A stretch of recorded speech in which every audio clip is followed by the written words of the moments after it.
Starting your working life as a teacher can bring equal amounts of excitement and challenge. NQTs at Old No Junior in Birmingham deal with the daily pressures facing many teachers at a large inner-city school. It's a 5-form entry, and fortunately, newly qualified teachers Simrit Riet and Vicky Rutherford are part of a cohesive and supportive team. In this programme, we'll be looking at Vicky at work in the classroom. Educational expert Sue Cowley will be reflecting on Vicky's teaching, and Sue will be demonstrating how teachers can use their voice more effectively. 18, 19, 20! So, with a new term about to start for Vicky and her new pupils, what has she been doing to prepare? Okay, this is my classroom. It's in the terrapin hut. I've done quite a lot already. Put the backing paper up and the displays. I think we'll have the days of the week and the months of the year on these walls. Nervous about tomorrow now. I'm waiting to see if the children are all going to fit in that space and how I'm going to group them in the mornings. This was a major pain, trying to put away all the tables so they could all see the whiteboard but all walk around. This is my library area. I've got a few cushions at the moment, so for good sitting they're going to get a cushion each lesson. Got my stuff sorted for tomorrow. That's what we're doing tomorrow morning. So I tried to be prepared.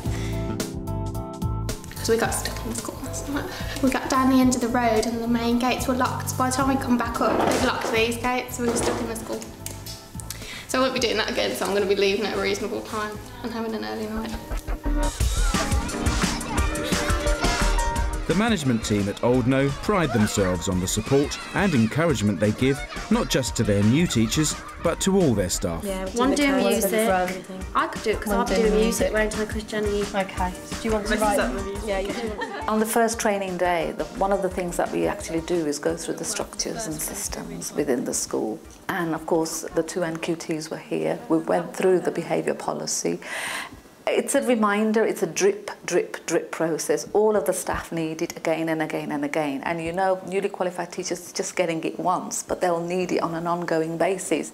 When you've done your dates, you start your work. You're on the blue, yellow. Providing support for Vicky and Simrit is NQT induction tutor Mark Waters. Mark assesses new teachers within the first weeks of term and offers advice and feedback. Victoria's lesson was a secure, satisfactory lesson with lots of elements of good, and we talked about her classroom management skills and how she deals with low-level classroom management issues like shouting out, putting hands up, movement around the class, and that's going to be one of the targets we take forward and develop with her this term. Let's try again. We're going to practice this every day this week, and then by Friday, Abdullah, we will be absolutely excellent at it. Okay, we might not even have to look at the board anymore. Okay, so we're going to go forwards, counting up first. 1, 2, 3, 4, 5, 6, 7, 8, 9, 10, 11, 12, 13, 11. When the pen stops, you have to stop. You can put the hand up and tell me what comes after 11. What comes next? Zeb, you're shouting. I just want you to say the number, okay? So I can hear you. You're right by me. Cross your legs. Abdullah, you weren't concentrating on some of that. So I want you to go and sit by Mr. Bellamy. And when we're counting backwards, to see you doing every number. I know you know your numbers. Yes, Faisal. Well done. I know my numbers. Faisal, I can't hear you because people are talking. If you're on yellow, red or blue, you're working independently. The children have been divided into ability groups to work independently at their tables. Understanding and applying differentiation is one of the key skills of teaching.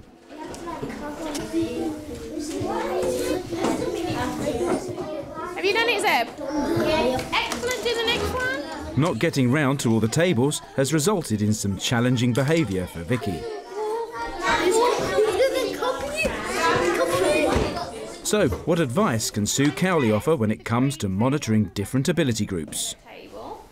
Now, you've been working together at the same school, but I understand that it goes back a bit further than that. Can you tell me, Vicky, when when you and Simrit first met each other? We met in September on the PGCE course. We've known each other for a year, and then we got a job at the same school together and the same year group. You're in the same year group? Yeah. And it's quite a big school, isn't it? How many forms are in that year? 5 form entry. 5 form entry. Now we're going to look at some of Vicky's lesson. It's a numeracy lesson. Simrit, feel free to intervene if there's anything you spot, particularly where Vicky's doing something really well. Now this is the start of term, and you're literally just getting to know your children. Well done, Green. I need you to put the short date and the learning objective and underline them before you start your work. So who's this little chap here and what's he up to? This is Abdullah. Oh, flicked a pencil. Okay, so Abdullah, he's a bit of a character in your class, shall we say. Would you say that your class are more challenging than Simrit's, or...?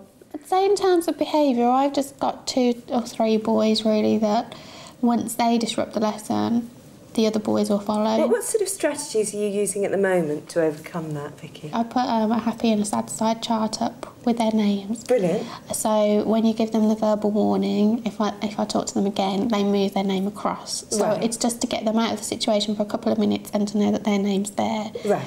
And then obviously for the rest of the lesson or the day, they're trying to show me that they can improve their behaviour to move it back to the good side. Let's have a think together, all 3 of us. How else could we encourage that child to go on task? Because I'm sure you have children the same as this, Simrit, in your class. So we've got a child and we noticed that she's talking rather than working. What's our first approach?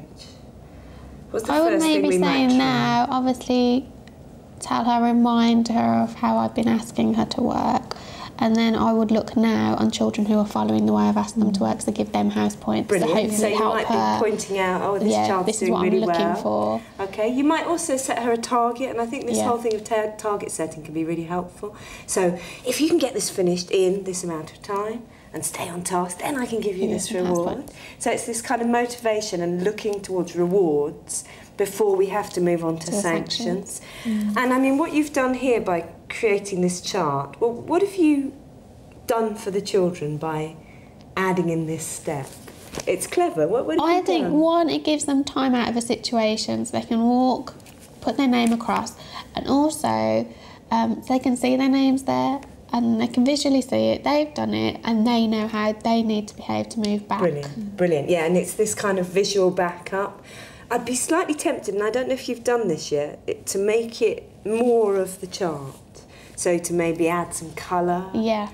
Maybe do a big sun on one side, because children, especially children at this age in primary, really respond to visual, you know, sort of input.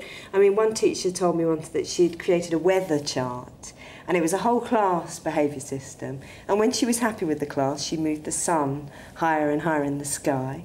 When she was sad with the class because they were misbehaving, a cloud came in, and if the class had been absolutely brilliant for an entire day, they got a rainbow and they got to stick around. Because I don't have anything like with my whole class, like praising them. Like I can't give them all a house point.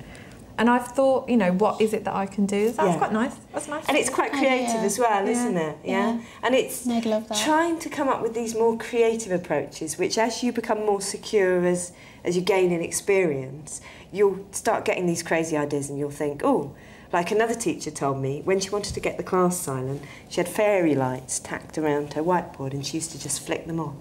And it's these unusual little things that start to personalise your classroom. Yeah.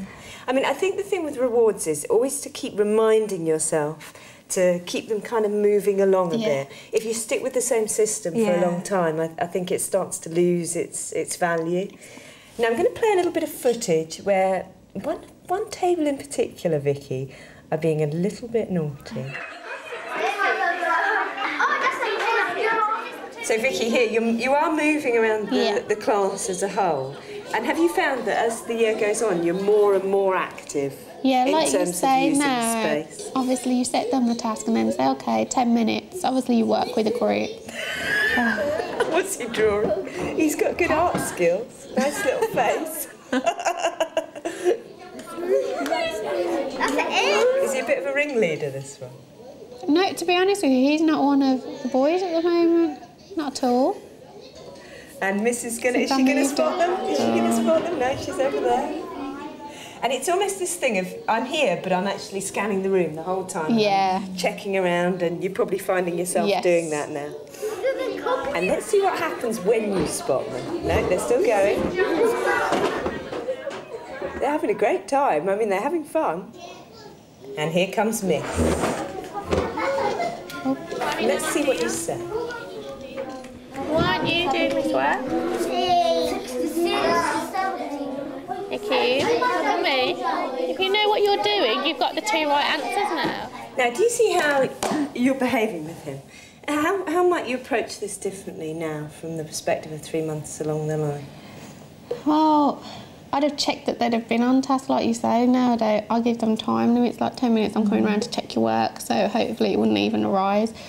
But now, I don't even remember what I did then, but I think I was just surveying what was wrong. To him, why haven't you done the word? Lovey, darling. Yeah, okay. Rather than... You haven't done the work. What's going on here? Yeah. It needs to be firmer, and I think this is something we can touch on and perhaps have a look at a couple of examples of, Vicky. So we're going to come in and look at your rewards and sanction systems. Maybe we can spice them up a bit. We're also going to have a think about how you use your voice. So can you improve the tone of your voice and use that to help yourself manage behaviour better? Yeah. And then the other thing I think we need to focus on is the space. Can we improve the classroom space, the way that it's used, the way that it's laid out, and have a little think about that? Welcome to my classroom. In the final part of this programme, we'll highlight one of the items on Sue's list. An essential tool of the teacher's trade, using your voice. Now, what we're going to do is we're going to count. And we're going to start at 1, and we're going to count up to 20. So 1, completely deadpan and flat. By the time you get to 20, you're really hugely excited, and there's loads of tone in your voice, and it's coming into your body as well. Okay. Now, this is an exaggeration, okay? And you're not expected to be like this, some kind of, you know, tonal idiot with your kids. Okay. Ready, and go. 1, 2, 3, 4, 5, 6, 7, 8, 9, 10, 11, 12, 13, 14, 15, 16, 17, 18, 19, 20! OK, now you start to do it. It feels a bit odd, doesn't it? But you're starting to get there. Simrit, what was your perception of Vicky? It was really good. I was getting excited at the end. Yeah, she was getting it. And do you feel the difference? Yeah. Yeah, between this slightly flat and it's almost, bring it into your eyes as well. Can you go like that to me? Really, really wide on. That's it. OK. When you're 7, when somebody goes like that, do you see the difference? Yeah, absolutely. Brilliant. Well done. You're brave. Brave to do that. As a teacher, your voice is one of your main tools, and it's lovely to see Vicky and Simrit thinking more about how they use their voices. And when it comes to getting it right with behaviour, getting it right with your voice will really help.